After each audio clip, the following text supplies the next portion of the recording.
নমস্কার, আমি চন্দনা। আমার এই ছোট্ট চ্যানেলে সকলকে জানাই ওয়েলকাম। বন্ধুরা, তোমরা যে যেখান থেকে আজকে আমার এই ভিডিওটি দেখছো, আশা করি সকলে তোমরা খুব ভালো আছো, সুস্থ আছো, আর আমরাও বেশ ভালো আছি।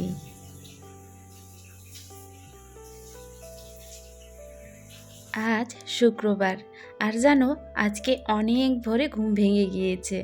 তখন ঘড়িতে সময় হবে 4:30। বেশ খানিকক্ষণ বেলকানিতে দাঁড়িয়ে সময় কাটিয়ে এই যে ভোরের আলোর অপেক্ষা করছিলাম, কারণ 4:30-এর দিকে যেন হালকা হালকা কিন্তু অন্ধকার থাকে। তো বেলকানির লাইট জ্বালিয়ে একটুখানি দাঁড়িয়ে দাঁড়িয়ে এই ভোরবেলার আবহাওয়াটা উপভোগ করছিলাম। আর জানো আমার এই সামনেটা পুরো ফাঁকা, তো বেশ ভালো লাগে। জানো ভোরবেলা ঘুম থেকে উঠে যখন এই জায়গাটাতে দাঁড়িয়ে থাকি, একেবারে মন প্রাণ যেন জুড়িয়ে যায়।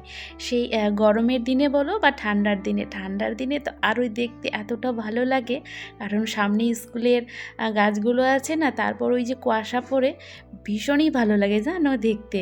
এই গরমের সময়টাও বেশ ভালো, ঠান্ডা ঠান্ডা কিন্তু হাওয়া আসে ফুরফুর করে, বেশ ভালো লাগে দাঁড়িয়ে থাকতে, এখানে সময় কাটাতে। তো রোজকার মতো এই যে দেখো ঝাড় দিয়ে তারপর বেলকানিটা মুছে নিচ্ছি। এক ভিডিওতে এক দিদি ভাই কমেন্ট করেছে আমি আমার অ্যালোভেরার গাছগুলো কি করে বড় করেছি, ডিটেলসে জানাতে বলেছে। তো দিদি ভাইয়ের নাম হচ্ছে সানিয়া তালুকদার। তো এই দেখো আমি আমার অ্যালোভেরার গাছে কোনো রকম কিন্তু আলাদাভাবে যত্ন নিই না, মাঝে মধ্যে মাটি শুকিয়ে গেলে জল দিই, তবে অ্যালোভেরার গাছে অত কিন্তু জলও দিতে হয় না। আর এই গাছগুলো জানো আমাকে আমার সেজোজা এনে দিয়েছিল যখন আমরা প্রথম মালদাতে আসি। তো ঠিক তখনই আর কি। তো একটা গাছ থেকে যেন অনেকগুলোই গাছ হয়ে যায়, মাঝে মধ্যে তো আমি উঠিয়ে উঠিয়ে ফেলে দিই, কারণ একটা টবে অনেকগুলো চারা থাকলে গাছগুলো কিন্তু ভালো করে গ্রো করতে পারে না। তো যখন আমার অনেকগুলো চারা বেরিয়ে যায়, তখন আমি সেখান থেকে আর কি টব থেকে তুলে তুলে ফেলে দিই।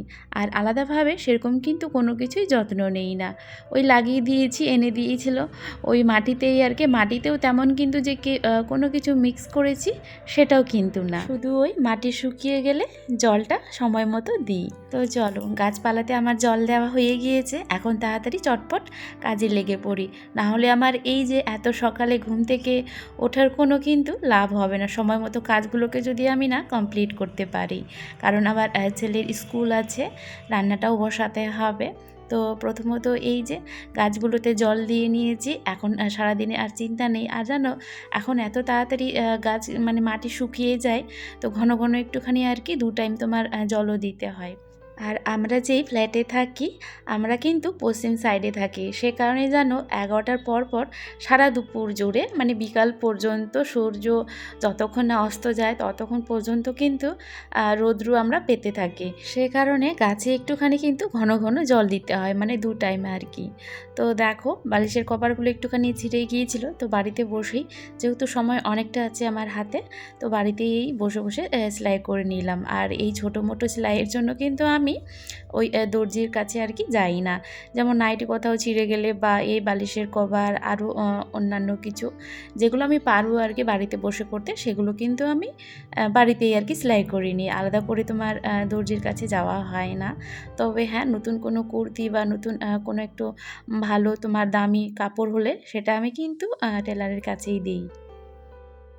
এই রুমের বিছানার চাদর কালকে চেঞ্জ করেছিলাম, চেঞ্জ করে কালকেই কিন্তু কেচে দিয়েছি, তবে গুছানো হয়নি, ওইভাবেই রেখে দিয়েছিলাম। তো এই যে আজকে গুছিয়ে নিলাম।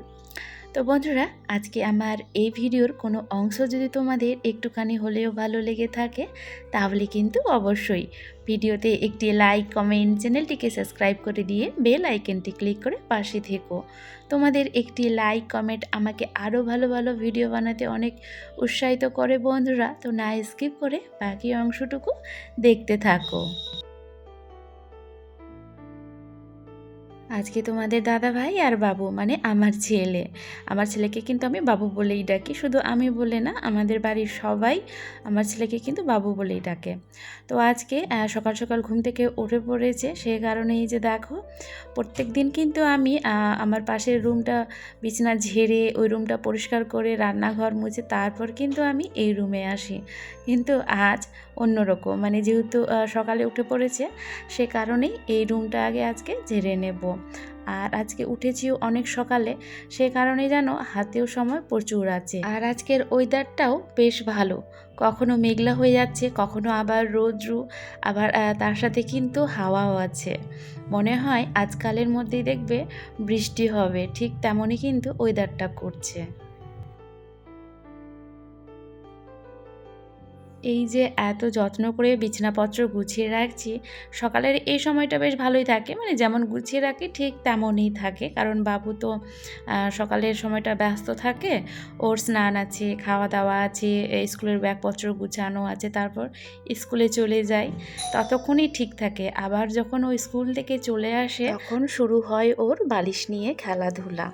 এই ঘরের মধ্যে ও বালিশগুলোকেই পায় যেগুলো নিয়ে ও খেলা করে। আর তোমাদের দাদাভাই যখন বাড়িতে থাকে তখন কিন্তু ও একটুখানি ফোন দেখে, আর এমনি সময় আমার ফোনে অতটা ও হাত দেয় না, যেহেতু জানে কি মা ফোনে কাজ করে, কারণ প্রত্যেকটা মুহূর্তে আমার কিন্তু ফোনটা ভীষণই প্রয়োজন। এই দিকে আবার ভিডিও শ্যুট করি, আর যখন ফ্রি থাকি তখন কিন্তু বসে বসে আমি ভিডিও এডিট করি, সে কারণে ও তো আমার ফোনে হাত দেয় না। যখন দেখে কি মা ঘুমিয়ে পড়েছে বা ফোনে কাজ করছে না, তখন হয়তো একটু একটু আর কি ফোনে হাত দেয়, তাছাড়া কিন্তু হাত দেয় না। ওর বাবারটা একটুখানি ও মাঝে মধ্যে আর কি দেখে, মাঝে মধ্যে বলতে তোমাদের দাদাভাই যখন অফিস থেকে বাড়িতে আসে সন্ধ্যাবেলা আর কি 5:30টার দিকে, সব দিন কিন্তু সন্ধ্যাবেলা দেখতে পায় না ফোন, কারণ তখন আবার বাবুর 5টা বা 5:30টায় এরকম কিন্তু টিউশন থাকে।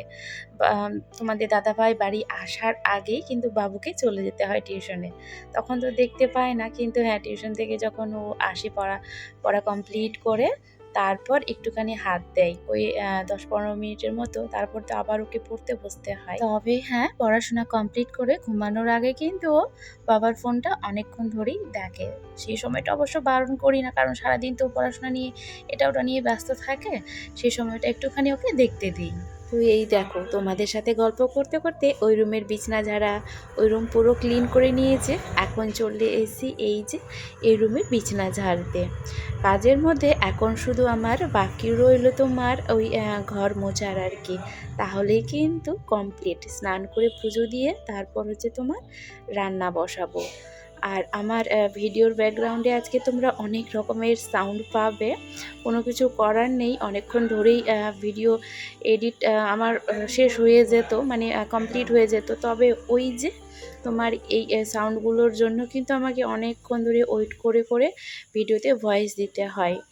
কোনোবার তো আমি ভয়েস দিতে গিয়ে অনেকবার কিন্তু ডিলেটও করে দিতে হয়, এই যে এই আওয়াজের জন্য আর কি, সাউন্ডগুলোর জন্য। আমাদের ফ্ল্যাটের পাশেই আছে গ্যাস গোডাউন, তারপর আছে তোমার ইট ভাটা আছে, আর তারপর একেবারে পাশেই একটা তোমার হার্ডওয়্যারের দোকান আছে, যেখানে তোমার ওই দরজার গ্রিল, তারপর জানলার গ্রিল, এইসব আর কি বানানো হয়। তো সেখান থেকে প্রচুর সাউন্ড আসে, তো সেইগুলোকে একটুখানি আমাকে ম্যানেজ করে আর কি ভিডিও ভয়েস দিতে হয়। তো বারবার ওই রকম করতে গিয়ে আমার কিন্তু ভিডিও এডিট করতে অনেকটাই সময় লেগে যায়, সে কারণে এখন থেকে আমি ভাবছি যেমনই ব্যাকগ্রাউন্ড থেকে সাউন্ড আসুক ওইভাবেই ভিডিও এডিট করে নেব। তোমরা একটুখানি ম্যানেজ করে শুনে নিও, নাহলে আমার এই ভিডিও আর কি রোজকার ভিডিও রোজ দিতে পারছি না, তোমার ওই 1-2 দিন পর পর এরকম হয়ে যাচ্ছে। আর আজকে না অনেক চেষ্টা করছি কি তাড়াতাড়ি করে ভিডিওটা এডিট করে আজকের মধ্যেই পোস্ট করব।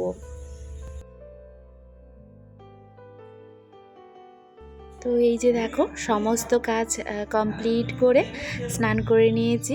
এখন তাড়াতাড়ি করে পুজোটা দিয়ে তারপর রান্নাটা বসাবো। আর আজ জানো শনিবার, ভয়েস দিচ্ছি, মানে এখন আমি ভিডিওটা এডিট করছি শনিবারে, মানে আজকেই পোস্ট হবে, আজকে এডিট করছি। তো তোমাদের দাদাভাই বাড়িতে আছে, আর বাবু চলে এসছে স্কুল থেকে, সে কারণে তোমরা কিন্তু ব্যাকগ্রাউন্ডে তোমাদের দাদাভাইয়ের গলার আওয়াজও পাবে। স্নান করে কাপড়গুলো শুকাতে দিয়েই চলে এলাম ভাত বসাতে। এদিকে ভাবছি ভাতগুলো বসিয়ে নিই, তারপর হচ্ছে পুজোটা দেব, তাহলে আমার এদিকে পুজো দেওয়াও হবে আর ভাতগুলো আর কি হবে।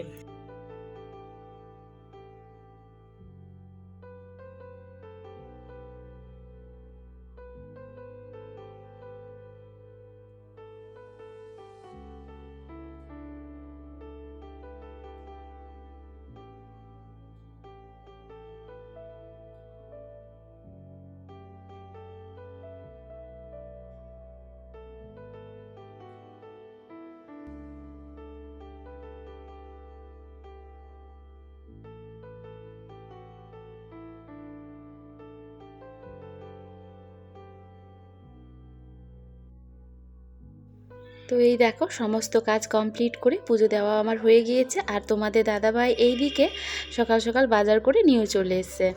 আর বাজারে কি কি নিয়ে এসে, লাল শাক, পটল, তারপর ঝিঙ্গা, মানে করলা, আর তার সাথে ক্ষীরা আর মাছও নিয়ে এসছে।